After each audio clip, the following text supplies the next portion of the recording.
খুবই সুন্দর, make a tag.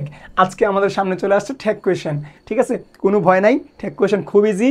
আমরা মনে আছে যারা আমার মতো, দেখো আমি হাসতেছি, যারা আমার মতো 9-10-এ পরে আসছো, মানে আল্লাহর কাছে দোয়া করতাম যে আল্লাহ ট্যাগ কোয়েশ্চেন 20টা কেন থাকলো না, কারণ তুমি সব থেকে ইজিলি অ্যান্সার করতে পারো একটা জিনিস, সেটা হচ্ছে ট্যাগ কোয়েশ্চেন। এই ট্যাগ কোয়েশ্চেন কিন্তু তোমার, এইটাই তোমার HSTU-তে আসছে। এবার এই কোয়েশ্চেন সাস্টে আসছে, ট্যাগ কোয়েশ্চেন। এই যে সাস্ট 24-25 সাস্টে আসছে তোমাদের যে সায়েন্সের ইউনিটে।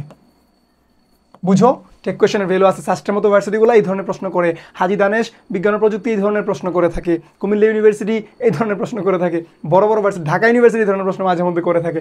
সো তোমাকে কিন্তু টেক কোয়েশ্চেন শিখতে হবে। এখন দেখো নোবডি খেম বলছে অ্যান্সার করো, কি হবে? Didn't she, didn't he, did he, did anybody.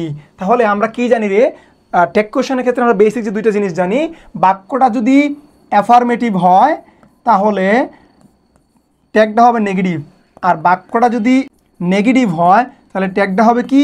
Affirmative. এই কথাগুলো আমরা তোমাদের প্রথম কথাটা জানা লাগবে। এরপরে আমাদের একটা অক্সিলিয়ারি ভার্ব লাগবে। অক্সিলিয়ারি ভার্বের পরে আমরা কি করবো? একটা সাবজেক্টিভ প্রোনাউন বসাবো, একটা কোয়েশ্চেন মার্ক দিব, তাইলে আমাদের টেক কোয়েশ্চেন শেষ।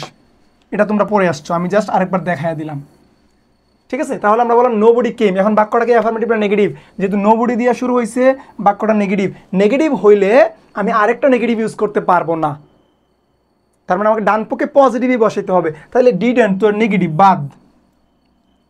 এটাও নেগেটিভ, এটাও কি বাদ। দেখো দুইটাই আমি বাদ দিয়ে দিলাম, তাহলে আমার অ্যান্সার হয়তো বা বি অথবা সি। এখন কি অ্যান্সার ডিড হি অথবা ডিড এনিবডি, কোনটা হবে? দেখো একটা শব্দ বলছে আর নোবডি, ঠিক আছে? নোবডি, এনিবডি শব্দগুলো চিনো তো? আমি বললাম তোমাকে এনিবডি সাপোজ, বা আমি বললাম নোবডি, যাও। এখন এখানে কি স্পেসিফিক? নোবডি মানে কি কেউ না, এনিবডি মানে যে কেউ। তাহলে কি স্পেসিফিক করে বলছে যে একজনের কথা?